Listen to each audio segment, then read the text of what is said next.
¿Qué hacer con las utopías?, de Armando González Torres. Gran libro, de verdad, lo recomiendo muchísimo.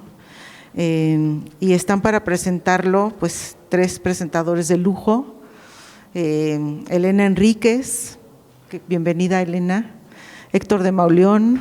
Gracias, buenas noches. Y José Luis Martínez, qué gusto que estés aquí de nuevo, José Luis.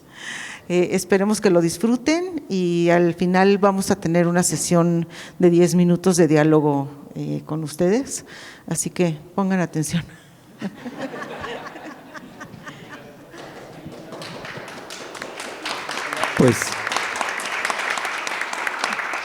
Pues muchísimas gracias por estar aquí, estoy muy contento de verlos a todos y pues si les parece comenzamos en estricto orden alfabético, Elena, Martínez y Mauleón.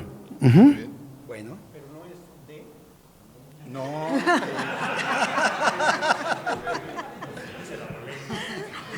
A ver, eso es más cómodo, sí. Gracias. ¿Me escuchan? ¿Sí? Bueno, buenas noches a todos. Es un placer estar aquí con ustedes.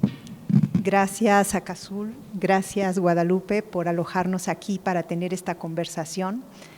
Gracias Armando por tu invitación, que me honra y me hace feliz por la oportunidad de conversar contigo, con este público y con los queridos y admirados Héctor y José Luis.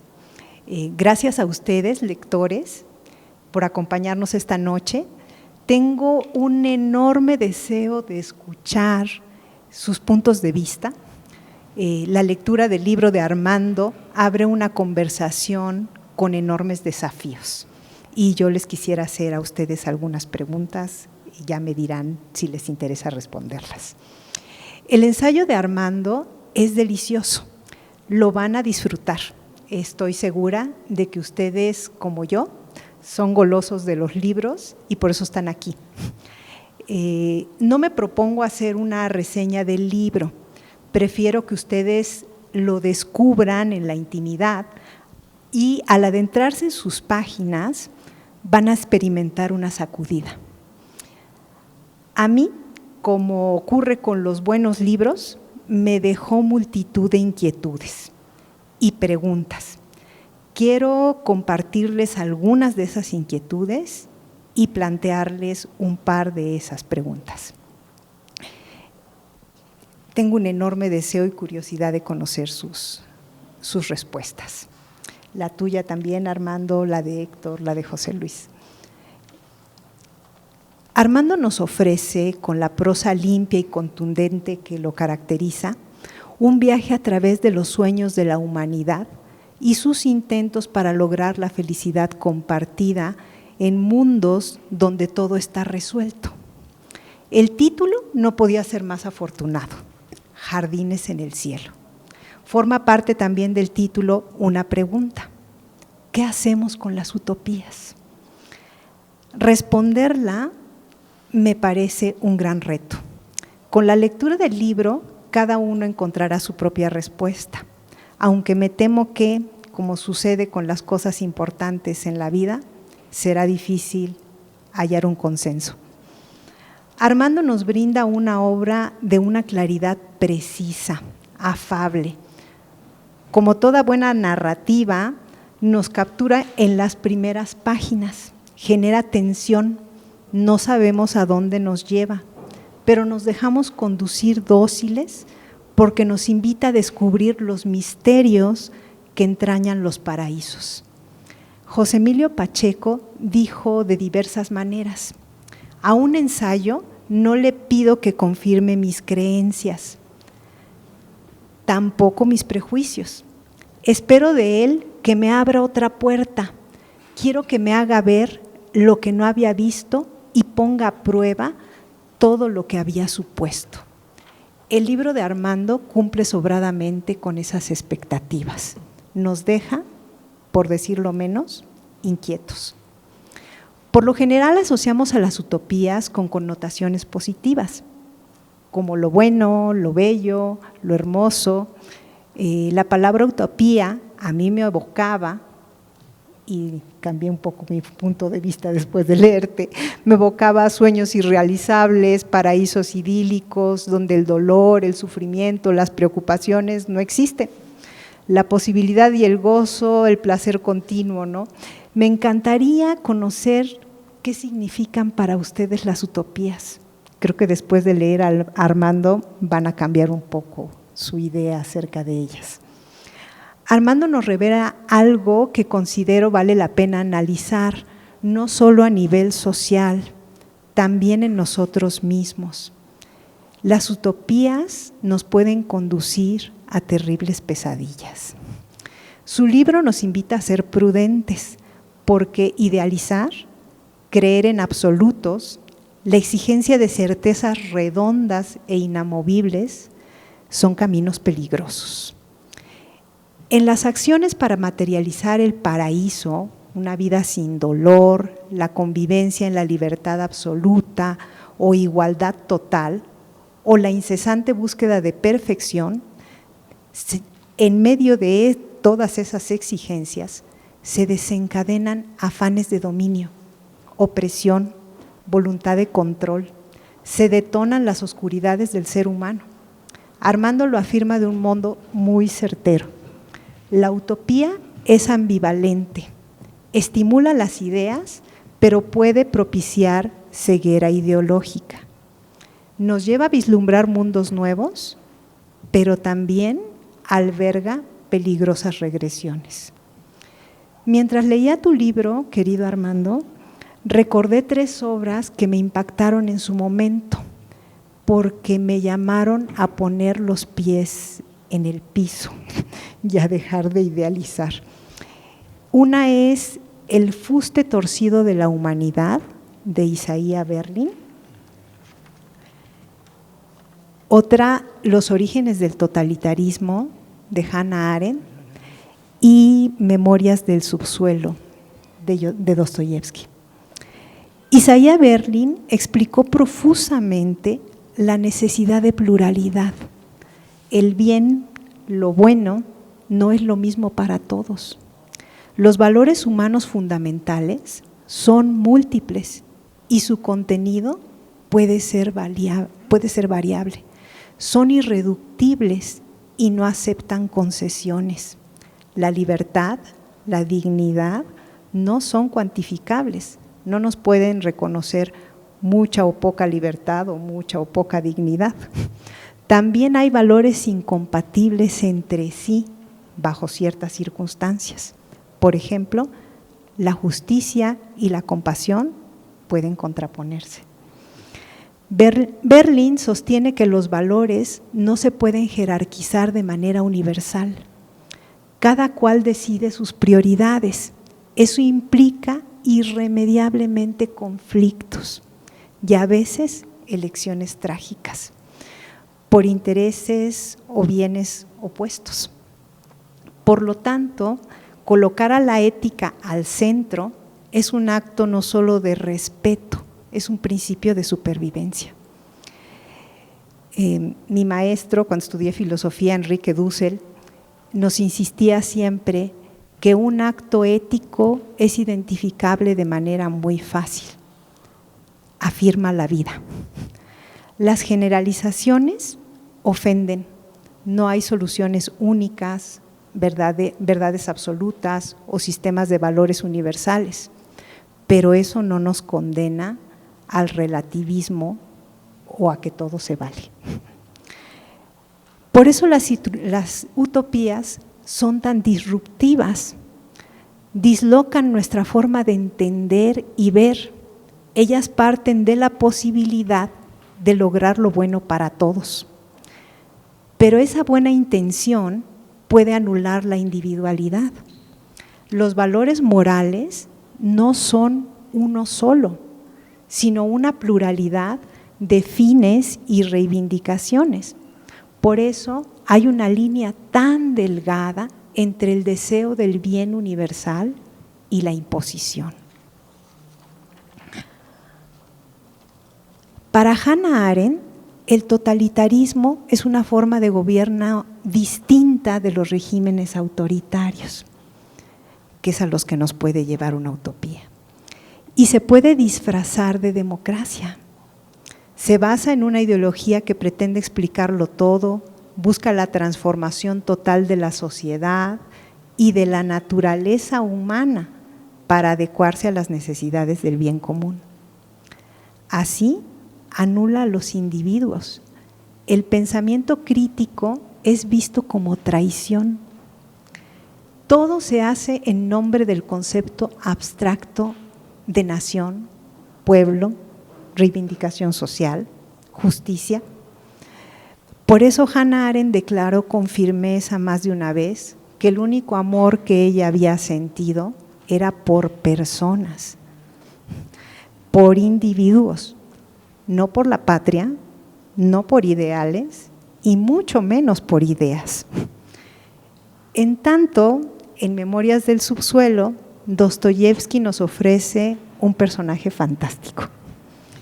Es un hombre inteligente, culto, y sus cualidades lo hacen sentirse superior. En un monólogo, a partir de sus propias vivencias y desde esa honestidad, critica la idea de que el hombre siempre busca el bien. Reconoce cómo a menudo el impulso de ciertos actos en todos nosotros es el deseo de experimentar sufrimiento. Vivir con todo resuelto, en el confort total, es estar anestesiado. Sin hacer una loa al dolor o al sufrimiento, Dostoyevsky nos demuestra cómo podemos optar para sentirnos vivos por el gusto por el dolor o disfrutar el peligro. ¿Alguno de ustedes ha querido tirarse del bungee? ¿O en un paracaídas? ¿O disfrutan las películas de terror? Bueno, pues no todo responde a la lógica, ni todas las aspiraciones son edificantes. Aquí las preguntas que quiero compartirles y que me gustaría escuchar sus respuestas. La primera ¿es útil buscar la perfección? ¿Qué nos anima a alcanzarla? Algo de eso hay en el espíritu de las utopías, ¿no? Una respuesta fácil podría ser, es un modo de buscar estar mejor, pero la rigidez que entraña un estándar inalcanzable nos conduce a la descalificación, a la hiperexigencia, a la intolerancia y el deseo de acelerar los procesos. Nos volvemos implacables con los errores.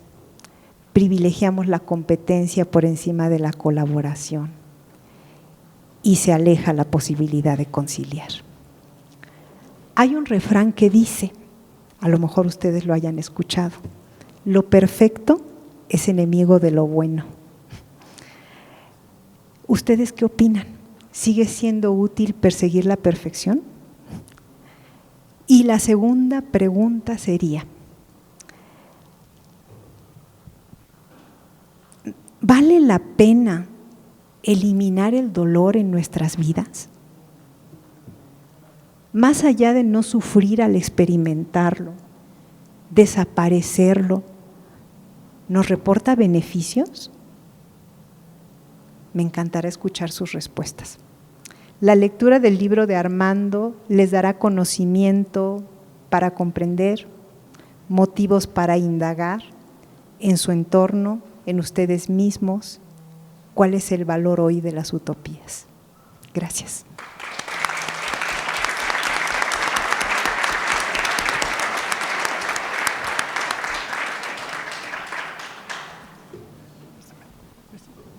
Muchísimas gracias, Elena, por esta lectura tan generosa, tan reveladora, llena de erudición, pero también de sencillez expresiva, de sentido común. Yo creo que estas preguntas son motivo de varios libros y bueno, yo creo que las podemos pues tratar de dilucidar una vez que… sí, exacto. Esa es nuestra utopía, ir al Covadonga. Muchísimas gracias. Algo que nos dé valor, ¿verdad? Sí.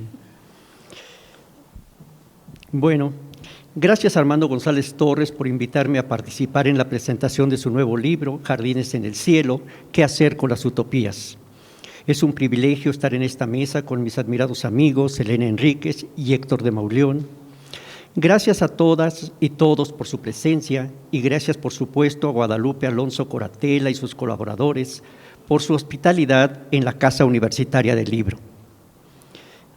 En su ensayo, Los libros y la conversación, Gabriel Said dice: la cultura es conversación, pero escribir, leer, traducir, editar, diseñar, imprimir, distribuir, catalogar, reseñar, pueden ser leña al fuego de la conversación, formas de animarla. Hasta pudiera decir que publicar un libro es ponerlo en medio de la conversación.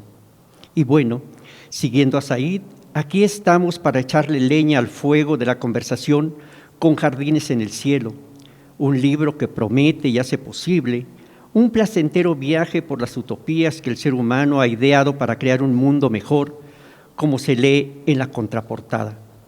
Efectivamente, Jardines en el Cielo es una panorámica del género creado por Tomás Moro en el siglo XVI, con propuestas y autores de diversas utopías en un recorrido histórico que llega hasta nuestros días, con los movimientos feminista y ecológico, por ejemplo, o con las llamadas comunidades intencionales que proponen un modo de vida alternativo al desvarío, a veces insoportable, de la vida moderna. El origen de la utopía puede rastrearse hasta la República de Platón, pero es Moro quien le pone nombre y comienza a tejer ese manto que atraviesa los siglos. En su libro, Utopía, publicado en 1516, Moro, como recuerda Armando González Torres, desde la ficción, habla de la libertad y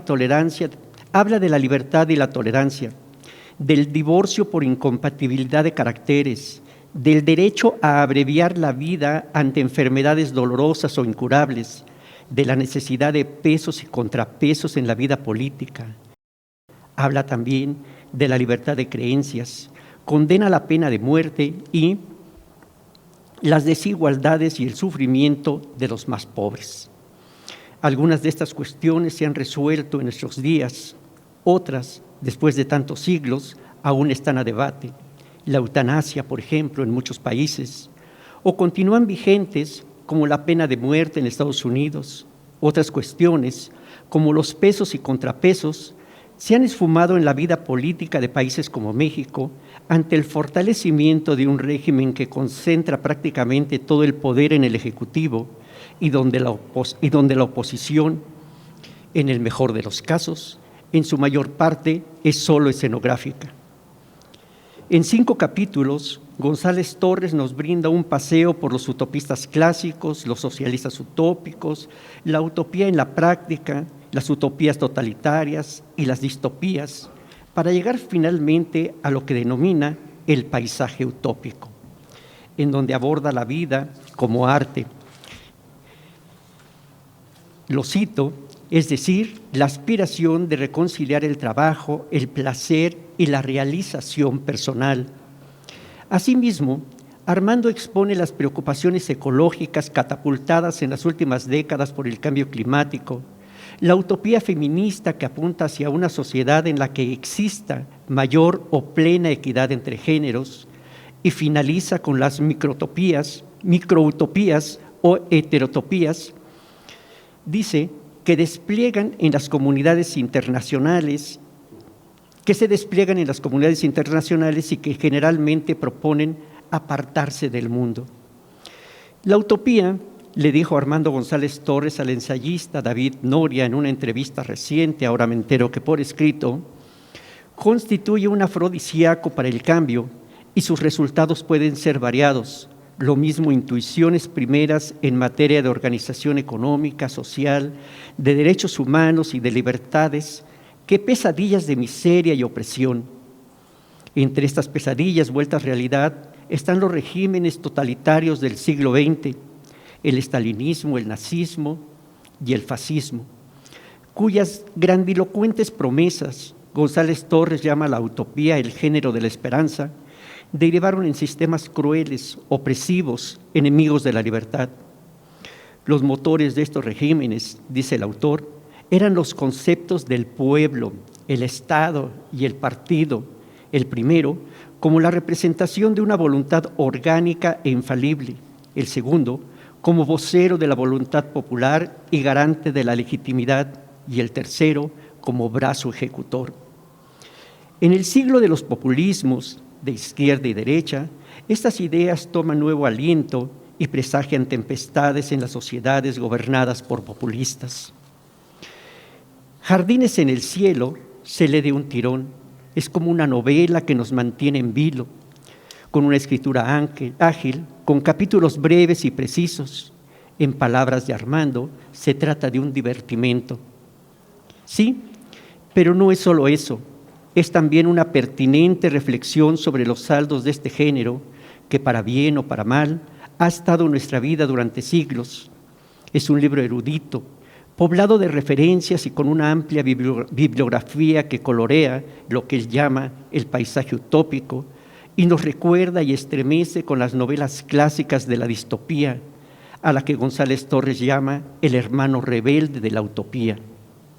En sus páginas volvemos, sobre todo la gente de mi edad, a esas historias que oscilan entre la crítica del presente y la angustia en torno al futuro, que muchos leímos en nuestra adolescencia o juventud, como Un mundo feliz de Huxley, Rebelión en la granja en 1984 de Orwell y Fahrenheit 451 de Bradbury, cuyos desenlaces corroboran la opinión de González Torres. La distopía es un género crítico, pero nada optimista respecto a las posibilidades de liberación de la sociedad contemporánea. Los experimentos utópicos en América, sobre todo en México con Vasco de Quiroga, lector apasionado de Tomás Moro, es otro de los temas que se abordan en este libro, en el que, por otra parte, se encuentran casos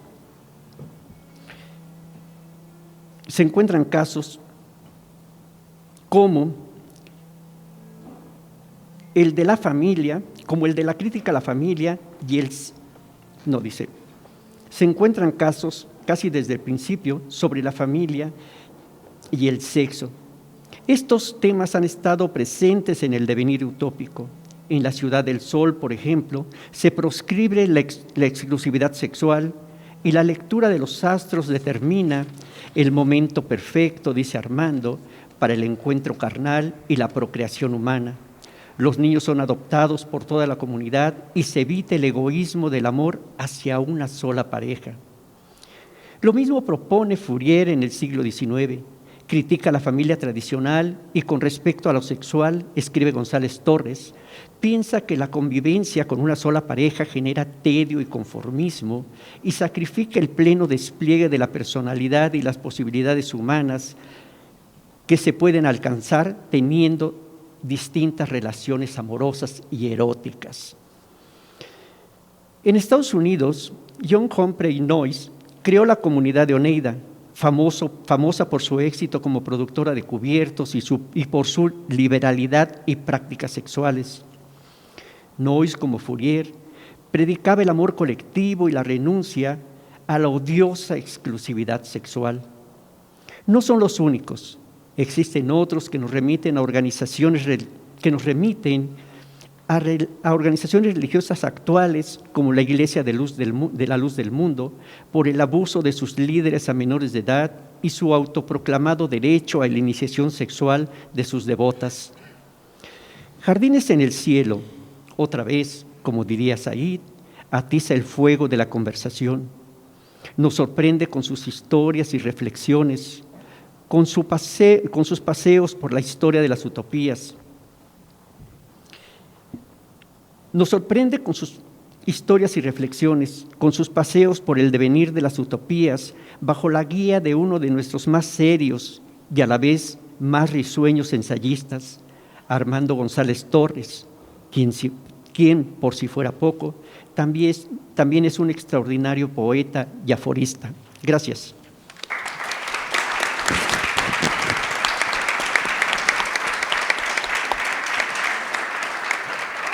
Muchísimas gracias, José Luis. Solo quiero decir que este libro no solo te debe esta espléndida presentación, que me conmueve mucho, sino que pues desde 2016 que yo empecé a delirar con este tema, pues tú has sido anfitrión de muchos artículos que después pasaron a formar parte del libro. Gracias por todo.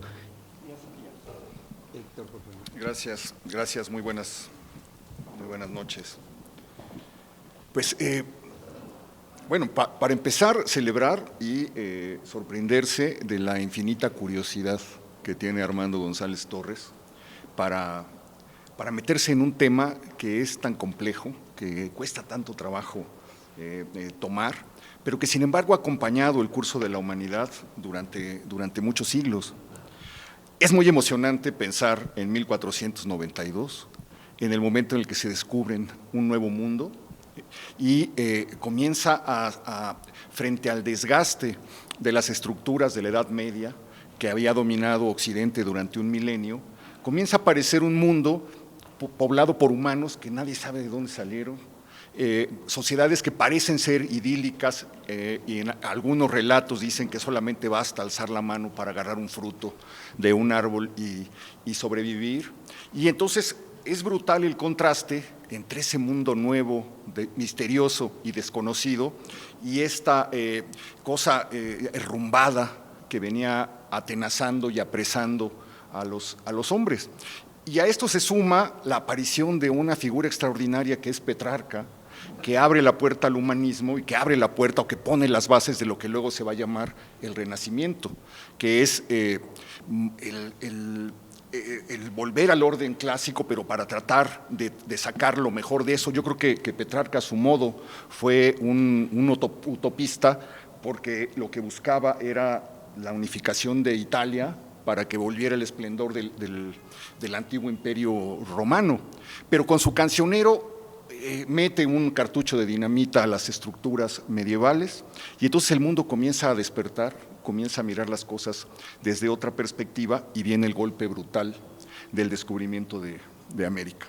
Para entonces Tomás Moro es un adolescente que está entre la oscuridad de la celda del convento, del monasterio, de la celda del fraile y las risas del palacio y las conversaciones del palacio. Se mueve entre esos mundos, no sabe si hacerle caso al corazón, si hacerle caso a la razón, hasta que alguien le dice, si no sabes qué hacer, si hacerle caso al corazón o a la razón, hazle caso al alma, porque es la única que no te va a engañar, y lo lleva por un camino que lo termina confrontando, lo termina llevando a la guillotina. Así comienza el libro de Armando, con el camino de Tomás Moro rumbo al patíbulo, rumbo a la guillotina, es a la horca. Así es la guillotina, sí, decapitación. Pero bueno, en ese trance y en ese contexto, él es el primero que, con la ayuda de Erasmo, comienza a pensar en que es necesario que haya una renovación moral de la Iglesia y una renovación moral del mundo en el que están viviendo.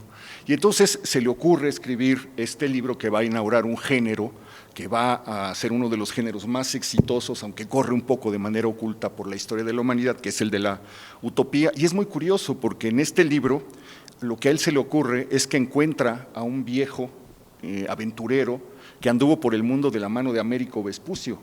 Entonces, imagínense el momento en el que esto se está escribiendo. Américo Vespucio pues es como el gigante del mundo que descubrió el nuevo mundo, y él desprende a un personaje que habría acompañado a Américo en sus viajes y que ve las sociedades de ese mundo que están descubriendo, y encuentra una isla remota cuya ubicación no conocemos, en la que hay una sociedad más justa, más feliz, más perfecta, no sé si más feliz, pero y comienza a dar una serie de especificaciones de cómo se vive en ese lugar. Para empezar, ahí está la primera semilla de que debe ser abolida la propiedad privada. Esa es una de las maldiciones de la sociedad.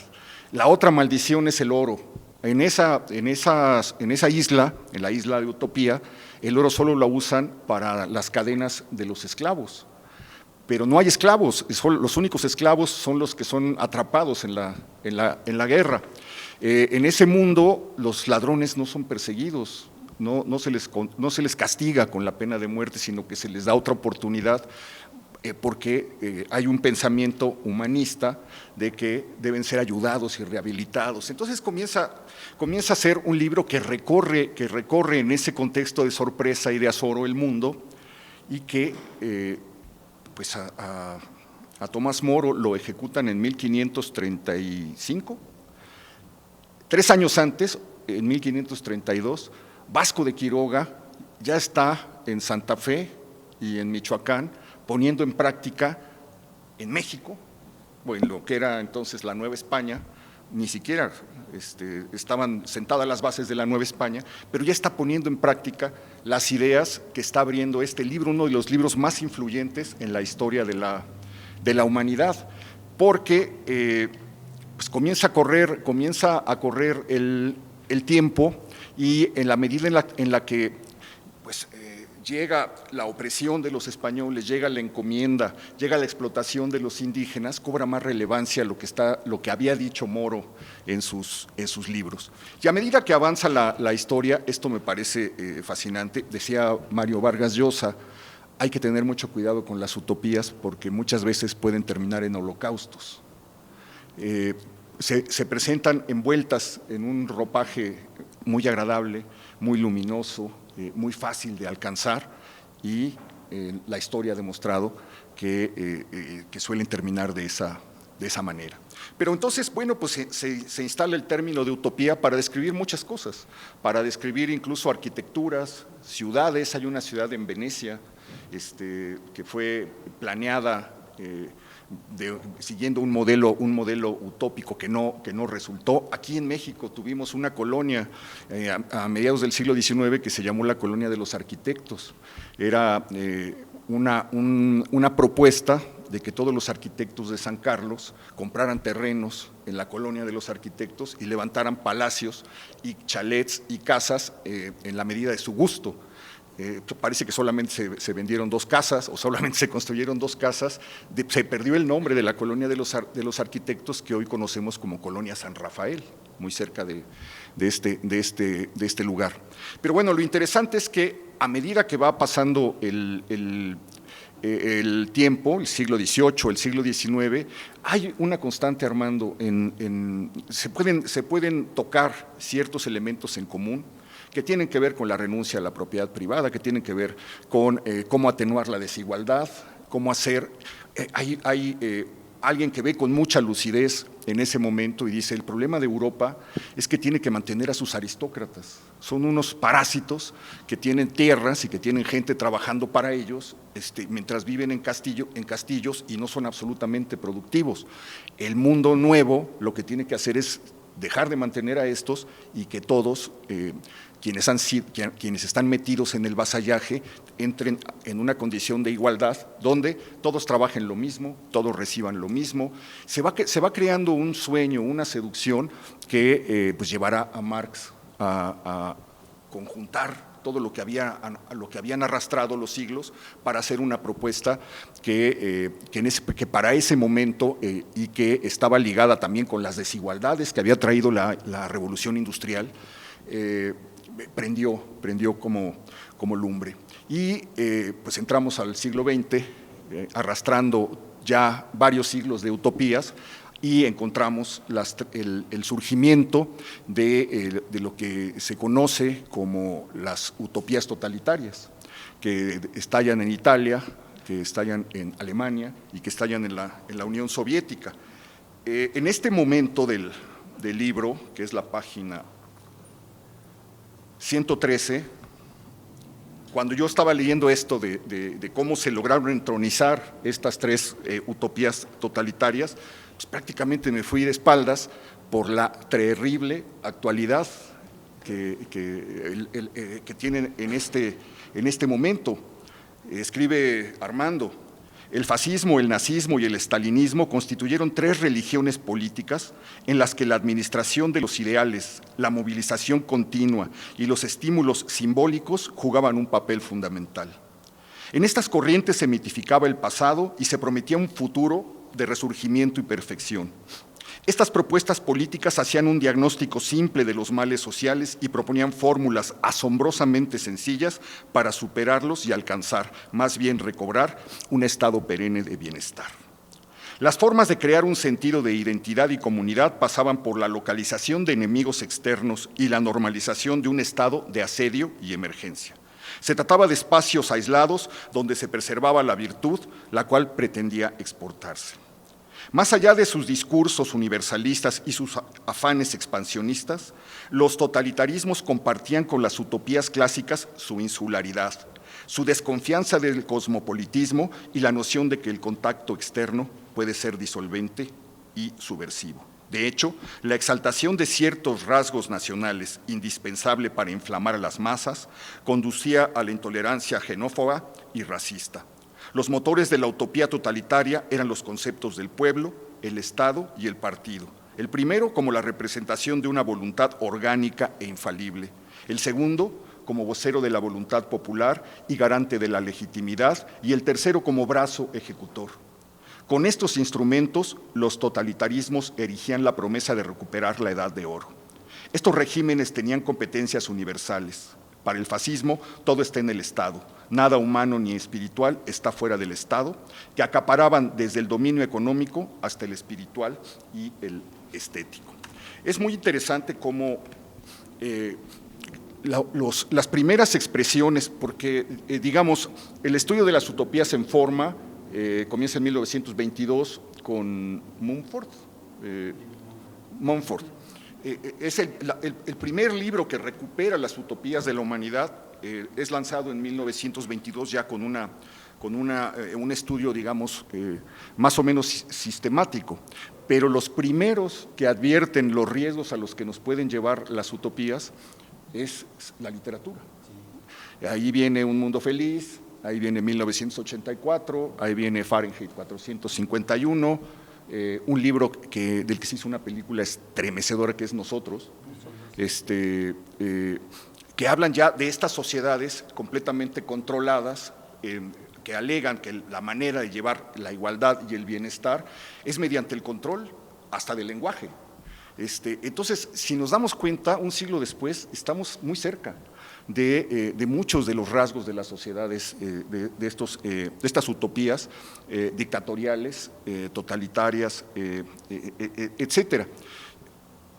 Pero bueno, el hecho es que nos van acompañando, vivimos los horrores del siglo XX a que nos llevaron, y luego como que los vamos olvidando, como que los vamos dejando de lado como un momento pasado en la historia de la humanidad, y no vemos cómo va volviendo la ola lentamente con sus propuestas de soluciones rápidas, con el embelezo de personas que te dicen, es que tú no tienes que hacer nada, nosotros vamos a resolverlo todo y te vamos a devolver el bienestar que estos te quitaron. Y pues volvemos a caer en el seno. Entonces, es un libro fascinante porque la utopía es, digamos, yo diría que este libro, Jardines en el Cielo, lo que intenta es hacer la historia del futuro. La historia siempre mira hacia el pasado, pero las utopías es cómo los hombres del pasado, en su presente, imaginaron los futuros, lo que venía, e intentaron mejorar el mundo que les tocó habitar. Entonces, todos los libros y todas las utopías están repletas de referencias al momento en el que fueron escritas, y eso resulta fascinante, porque ¿cómo imagina Tomás Moro el futuro? Hay por ahí una utopía escrita en 1717 sobre cómo sería París en 2440.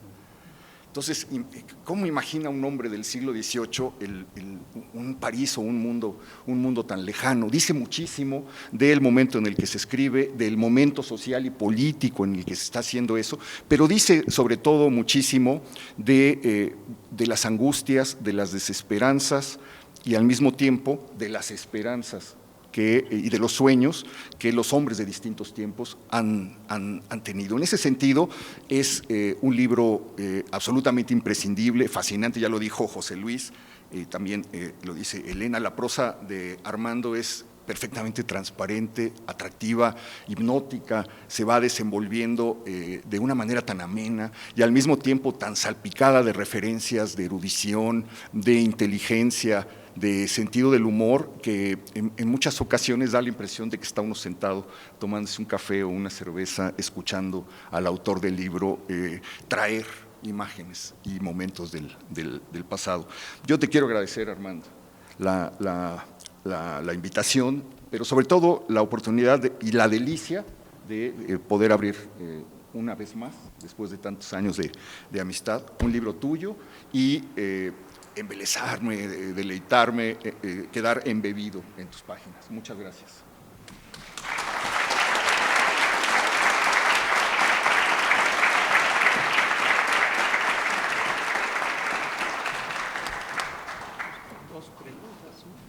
Pues muchísimas gracias de verdad por este testimonio de amistad, con ese poder de síntesis, con ese vuelo narrativo que te caracterizan, pues embelleces mucho al libro y lo agradezco de verdad.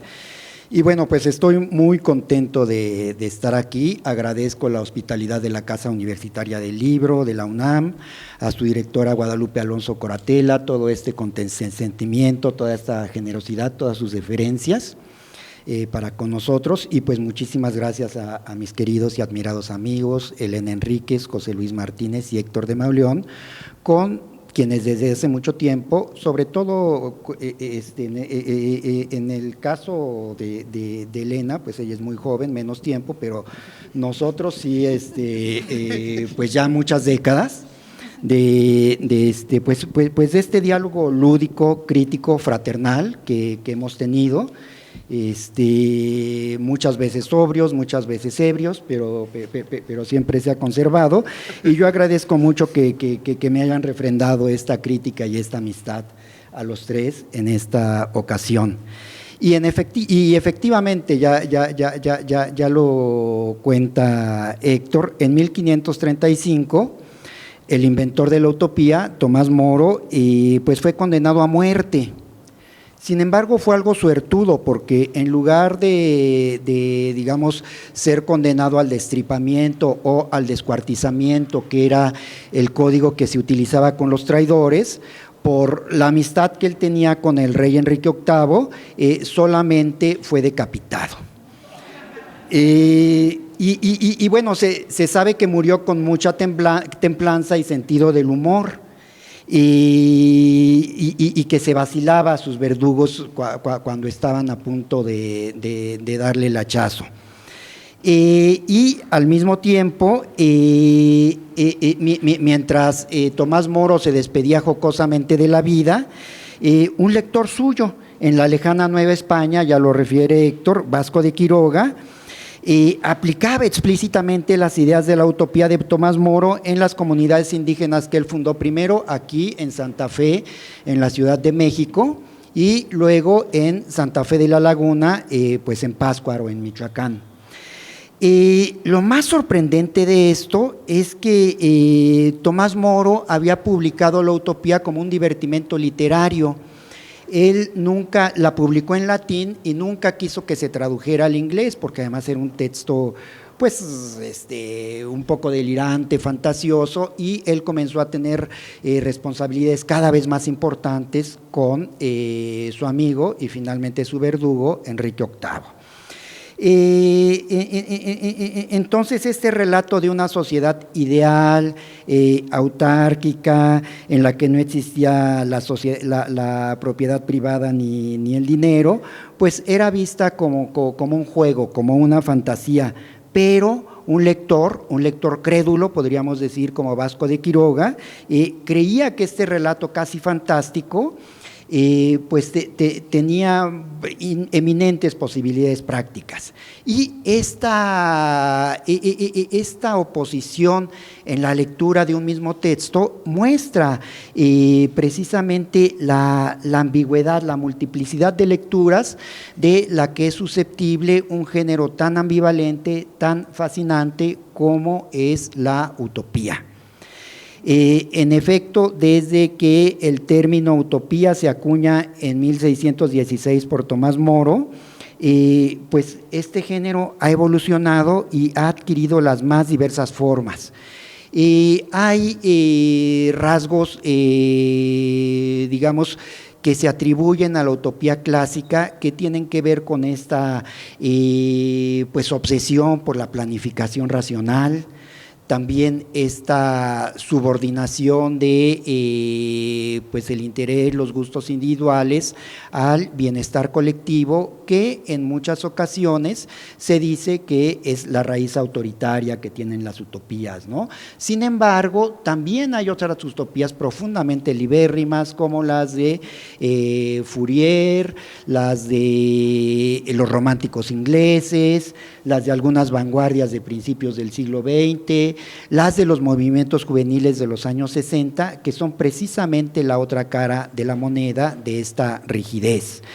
Entonces, yo creo que digamos, el género de la utopía es profundamente heterodoxo, diverso, y que bajo el impulso utópico lo mismo han surgido ideas innovadoras y muy útiles además, que muchas se aplicaron después de ser consideradas una locura, ideas económicas, de organización social. Por ejemplo, cuando los socialistas utópicos prohibieron el trabajo infantil, que Owen prohibió el trabajo infantil en sus fábricas, era visto como un demente, o bueno, cuando se pedía el voto de las mujeres, también, y muchas mujeres, muchas sufragistas, utilizaron el vehículo de la utopía precisamente para ver lo absurdo, para hacer notar lo absurdo de esta desigualdad. Entonces, las utopías lo mismo han sido fuente de ideas muy innovadoras en materia económica, de organización social, de libertades individuales, de derechos humanos, de sustentabilidad y armonía con la naturaleza, que también han sido fuente de fanatismos, opresión y miseria. Y lo que yo he tratado de hacer en este libro, pues es una cartografía muy breve, porque además el universo utópico es inabarcable. El universo utópico y como decía José Luis, este gemelo rebelde que es la distopía, son géneros que un solo lector no podría abarcar en toda su vida, ¿no? Pues entonces lo que yo he tratado de hacer es una cartografía muy breve de las utopías más importantes, también de las más excéntricas y sobre todo de estos personajes, mujeres y hombres insumisos, desaforados, entrañables, que han sido los utopistas. Existe toda una industria académica en las ciencias sociales. En efecto, creo que quizá el primer libro serio sobre la utopía que viene desde las ciencias sociales, que además no era un especialista, no era un académico, Lewis Mumford, pues aparece en 1922. Sin embargo, la utopía se ha convertido en un terreno muy fértil para la industria académica, y desde las ciencias sociales existe una bibliografía inabarcable, ¿no?, en torno a la utopía. Y lo que yo he hecho es tratar este tema de manera muy libre, a partir de la flexibilidad que implica el ensayo literario. Y en particular a mí me interesa esta transfiguración de la utopía como género literario, esta mutabilidad que tiene como género y que la hace pasar de ser de repente lo que era un juego, un divertimento literario con Tomás Moro, a luego convertirse en una propuesta social que trata de ser viable con los socialistas utópicos, a convertirse en un manifiesto para la movilización, a convertirse en un credo ideológico, hasta convertirse en una religión política en los totalitarismos. Y por eso lo que yo hago en este libro también es tratar, por un lado, de mostrar este carácter afrodisíaco del género de la esperanza por excelencia, que es la utopía, pero también pues mostrar sus extremos de violencia y fanatismo. Y pues de eso se trata básicamente el libro, que de manera ya muy generosa pues expusieron aquí mis amigos. Yo quiero agradecer otra vez a los presentadores, a Guadalupe Alonso, a mis editoras en Planeta, Rocío Martínez, con quien empezó, Angélica Pletner, con quien culminó profesionalmente, a todo su equipo, a una correctora que no conocía, Susana Alfaro, pero que le hizo grandes aportaciones al libro, y en fin, a todo el equipo de Guadalupe, un par de amigos, que Gerardo Villadelángel y Roger Bartra, me invitaron cuando en el Fondo de…